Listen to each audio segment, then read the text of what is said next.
Había una vez una joven que estaba aprendiendo mucho de un maestro narrador de historias, pero no sabía muy bien cómo estaba adquiriendo esos conocimientos.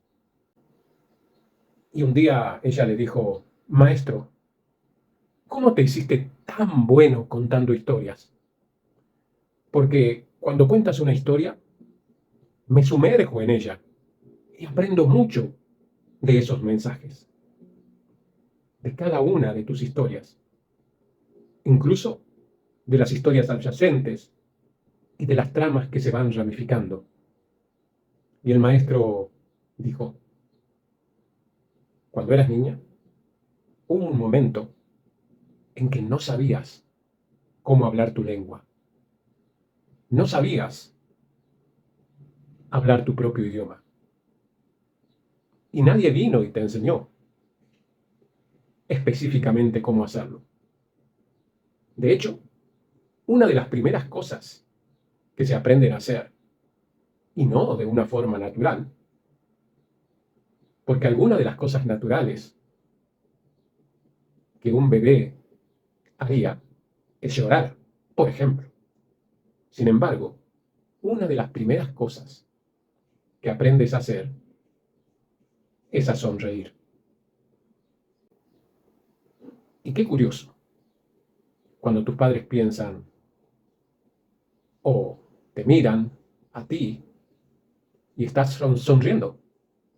Pero ese pequeño cerebro de bebé lo que ha descubierto, en realidad, es que los papás hacen mucho más que eso. Hacen algo con sus labios.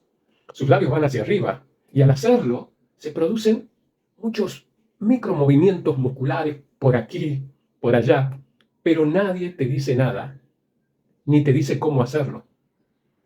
Aprendes inconscientemente e intuitivamente a mover también tus micromúsculos, así como así. De tal manera que de esa forma obtienes de tus papás una respuesta.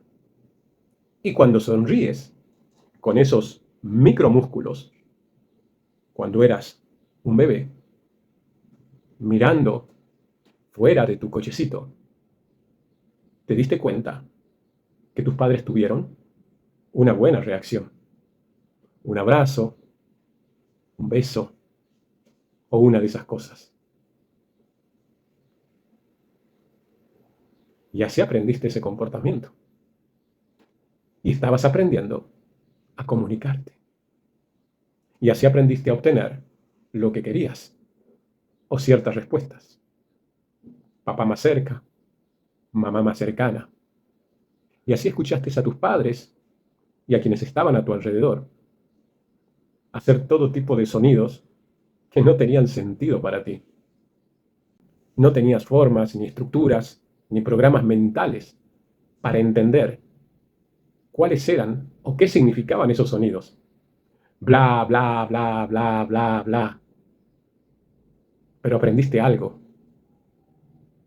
de la estructura, lo más simple de esa estructura. Papá, papá, pa, pa, pa, ma, ma, ma, ma, ma, ma, ma, ma. Y así imitaste a tu manera esos sonidos. Y fue así que a través de la intuición y el ensayo y el error, adjuntaste esos sonidos a ciertos objetos y a ciertos procesos. Y supiste de repente que estos sonidos tenían un significado.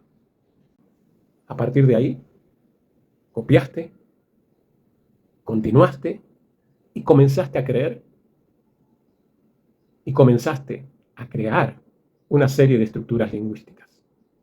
Ahora, ¿cuán diferente fue la forma en que aprendiste a hablar español, francés, inglés o alemán cuando ibas a la escuela?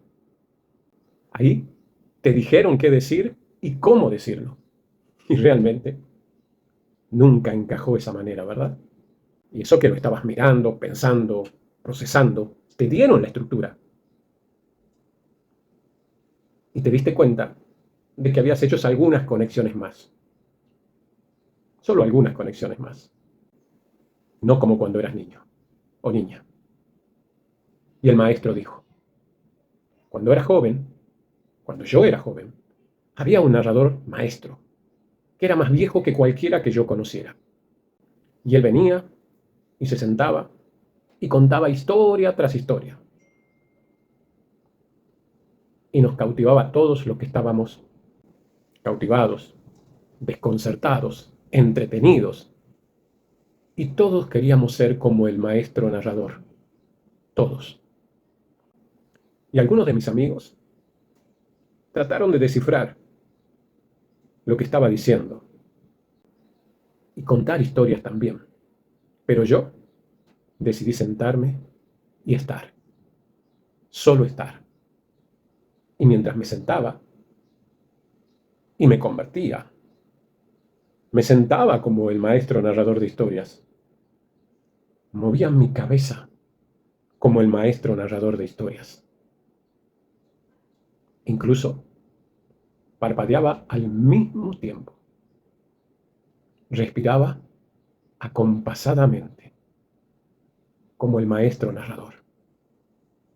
Y mientras él contaba sus historias, en verdad, dejé de escuchar y entré como si fuera él, sentado allí para contar la historia, como si fuera él.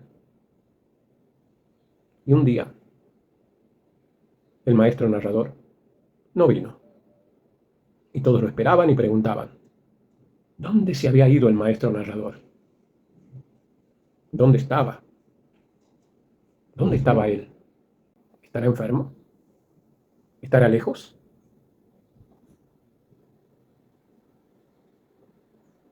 ¿Quién tomará su lugar? ¿Quién se sentará en su posición? ¿Quién se hará cargo? Y alguien dijo, ¿qué vamos a hacer?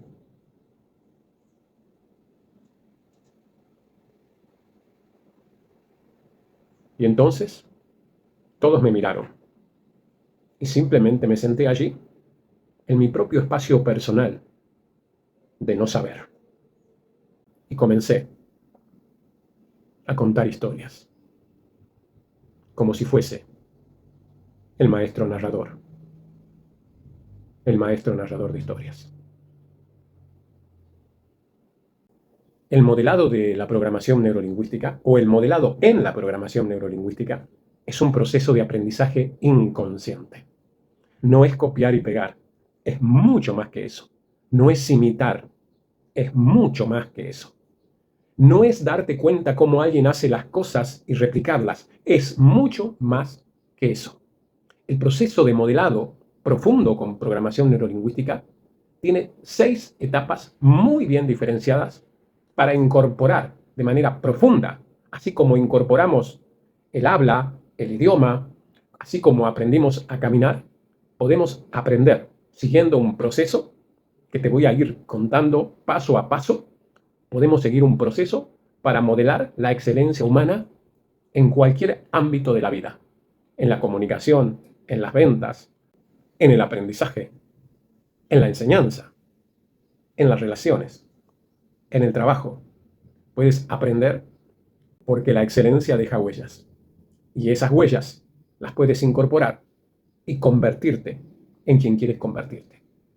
El modelado tiene 6 pasos.